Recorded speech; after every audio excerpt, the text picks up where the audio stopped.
വേഗം വരുന്ന നമ്മളുടെ കർത്താവായ യേശു ക്രിസ്തുവിൻ്റെ ധന്യനാമത്തിൽ എല്ലാവർക്കും സ്നേഹവന്ദനം.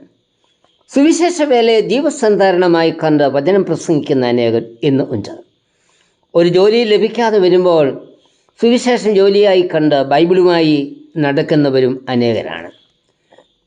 കർത്താവ് അങ്ങനെയുള്ളവരെ വിളിക്കുന്നത് കപടഭക്തിക്കാർ, വെള്ളത്തേച്ച ശവക്കല്ലറകൾ, അകം വെടിപ്പാക്കാത്ത കിണ്ടികിണ്ണങ്ങൾ എന്നൊക്കെയാണ്. ഇങ്ങനെയുള്ളവർക്ക് സുവിശേഷം പ്രോസ്പിരിറ്റി ഗോസ്പലാണ്, സമൃദ്ധിയുടെ സുവിശേഷമാണ്. എന്തുകൊണ്ട് ഇങ്ങനെ സംഭവിക്കുന്നു?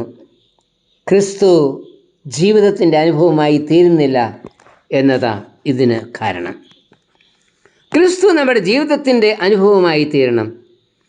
ക്രിസ്തു കേന്ദ്രീകൃതമായൊരു ജീവിതം നയിച്ച വ്യക്തിയായിരുന്നു ഇസ്രായേലിലെ രാജാവായിരുന്ന ദാവീദ്.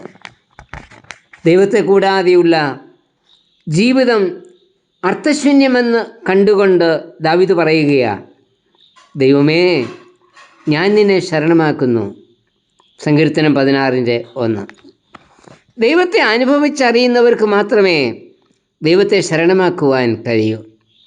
താൻ അനുഭവിച്ചറിഞ്ഞ ദൈവത്തെക്കുറിച്ച് ഈ സങ്കീർത്തനത്തിൽ 16-ാം സങ്കീർത്തനത്തിൽ ചില സത്യങ്ങൾ ദാവീദ് വെളിപ്പെടുത്തുന്നുണ്ട്. അവയെന്തെന്ന് ചിന്തിക്കാം. ഒന്ന്, ദൈവം നമുക്ക് സംതൃപ്തി നൽകുന്നു. 5-ാം വാക്യത്തിൽ ദാവീദ് പറയുന്നത്, എൻ്റെ അവകാശത്തിൻ്റെയും പാനപാത്രത്തിൻ്റെയും പങ്ക് യഹോവ ആകുന്നു. അവകാശം അഥവാ ഓഹരി എന്നതുകൊണ്ട് ഇസ്രായേലിലെ 12 ഗോത്രങ്ങൾക്ക് കനാൻ നാട് അളന്ന് തിരിച്ച് നൽകിയിരിക്കുന്നതിനെയാണ് സൂചിപ്പിക്കുന്നത്. ദാവീദ് പറയുന്നത്, യഹോവയായ ദൈവം എനിക്ക് എല്ലാ അവകാശവും തന്നിരിക്കുന്നു. എൻ്റെ ദൈവം നൽകിയതല്ലാതെ വേറൊന്നും എനിക്കില്ല എന്ന സാക്ഷ്യമാണ് ദാവീദ് നൽകുന്നത്. ദാവീദ് പറഞ്ഞതുപോലെയുള്ളൊരു സാക്ഷ്യം നമുക്ക് പറയുവാൻ കഴിയുമോ? പാനപാത്രം എന്നത് ആയുസ്സിൽ താൻ അനുഭവിച്ച വേദനയുടെ അനുഭവങ്ങളാണ്. എത്രയൊക്കെ അനുഭവങ്ങളിൽ കൂടിയാണ് ദാവീദ് കടന്നുപോയത്. അപ്പോഴൊക്കെ എൻ്റെ ദൈവം കൂടെ ഉണ്ടായിരുന്നു എന്നാണ് ദാവീദ് പറയുന്നത്. വിവിധ അനുഭവങ്ങളിൽ കൂടിയല്ലേ ഇന്ന് നാമും കടന്നു പോകുന്നത്. തകരുന്ന ആരോഗ്യം, വിട്ടുമാറാതെയുള്ള രോഗങ്ങൾ, കുടുംബജീവിതത്തിലുണ്ടായിട്ടുള്ള പൊരുത്തക്കേടുകൾ, ഭാവിയെക്കുറിച്ചുള്ള ആശങ്കകൾ, മാനസിക സംഘർഷങ്ങൾ, ജീവിതത്തിൽ എത്രയെത്ര പ്രതികൂലങ്ങളാണ് നമ്മുടെ ജീവിതത്തിൽ സംഭവിച്ചു കൊണ്ടിരിക്കുന്നത്.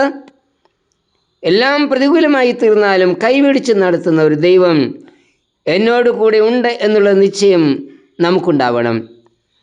കുഴി താഴ്ക്കൂടി നടക്കേണ്ടി വന്നാലും ഞാൻ ഒരനർത്ഥവും ഭയപ്പെടുകയില്ല. എന്തുകൊണ്ടെന്നാൽ യഹോവ എന്നോട് കൂടെയുണ്ട്. കുരുകിലും മിവൽ പക്ഷിയും ആശ്രയം കണ്ടെത്തിയത് യാഗപീഠത്തിന് കീഴിലാണ്. സങ്കീർത്തനം 84:3 വാക്യം. യാഗപീഠത്തിന് കീഴിൽ അവർ സുരക്ഷിതരാ. ഒരു ശത്രുവിനും യാഗപീഠത്തിന് കീഴിൽ നിന്ന് അവയെ തുരത്തുവാൻ കഴിയില്ല.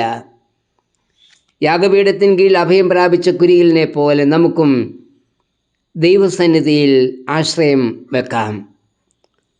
ആ ദൈവം നമ്മെ സംതൃപ്തിയിലേക്കപ്പോൾ നടത്തും. 2, ദൈവം നമുക്ക് സുരക്ഷിതത്വം നൽകുന്നു. 16-ാം സങ്കീർത്തനം 9-ാം വാക്യത്തിൽ പറയുന്നത്, അതുകൊണ്ട് എൻ്റെ ഹൃദയം സന്തോഷിച്ച് എൻ്റെ മനസ്സ് ആനന്ദിക്കുന്നു, എൻ്റെ ജഡവും നിർഭയമായി വസിക്കും. എന്തുകൊണ്ട്? 8-ാമത്തെ വാക്യത്തിൽ ഇങ്ങനെ പറയുന്നു, അവൻ എൻ്റെ വലത്തുഭാഗത്ത് ഉണ്ട്. അംഗരക്ഷകർ സാധാരണയായി വലത്തുഭാഗത്താണ് നിൽക്കുന്നത്. പ്രതിസന്ധികളിൽ വലത്തുഭാഗത്ത് നിൽക്കുന്ന അംഗരക്ഷകൻ ഇടത് കൈ കൊണ്ട് ചേർത്ത് പിടിക്കുകയും വലത് കൈ കൊണ്ട് ആയുധം പ്രയോഗിക്കുകയും ചെയ്യും. അത് ഞാൻ പ്രതിസന്ധിയിലാകുമ്പോൾ എൻ്റെ വലത്തുഭാഗത്ത് നിൽക്കുന്ന ദൈവം തൻ്റെ ഇടതുകരം കൊണ്ട് എന്നെ ചേർത്ത് പിടിക്കും. അങ്ങനെ അവൻ എന്നെ സംരക്ഷിക്കും. നമ്മെ ചേർത്ത് പിടിച്ച് പരിപാലിക്കുന്നൊരു കർത്താവ് നമ്മുടെ വലത്തുഭാഗത്ത് നമ്മോട് കൂടെ ഉള്ളതിനാൽ നമുക്കൊരിക്കലും ഭയപ്പെടേണ്ടതില്ല.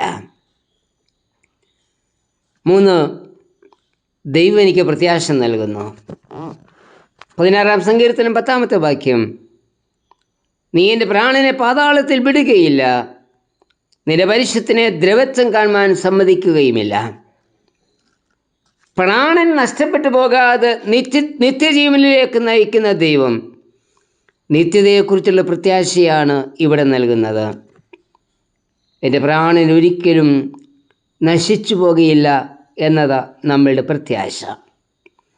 ഒരു വിശ്വാസി മരണഭീതിയിൽ ജീവിക്കേണ്ടുന്നവനല്ല. മരണശേഷമുള്ള ജീവിതത്തെക്കുറിച്ച് അറിവില്ലാത്തവനാണ് മരണത്തെ ഭയപ്പെടുന്നത്. ഇയ്യോബിൻ്റെ സാക്ഷ്യം ഇങ്ങനെയാ: എൻ്റെ ത്വക്കിങ്ങനെ നശിച്ച ശേഷം ഞാൻ ദേഹസഹിതനായി ദൈവത്തെ കാണും. ഞാൻ തന്നെ അവനെ കാണും, അന്യനല്ല, എൻ്റെ സ്വന്തം കണ്ണ് അവനെ കാണും. ഇയ്യോബ് 19:26-27 വാക്യങ്ങൾ. ഇതുതന്നെയല്ലേ നമ്മുടെയും പ്രത്യാശ. ഈ പ്രത്യാശ ലഭിക്കണമെങ്കിൽ ദൈവം നമ്മുടെ അനുഭവമായി തീരുകയും ദൈവത്തെ ശരണം പ്രാപിക്കുകയും ചെയ്യണം. കർത്താവേ, നിന്നെ ശരണമാക്കുവാനും നീ എൻ്റെ അനുഭവമായി തീരുവാനും സഹായിക്കണമേ. ആമേൻ.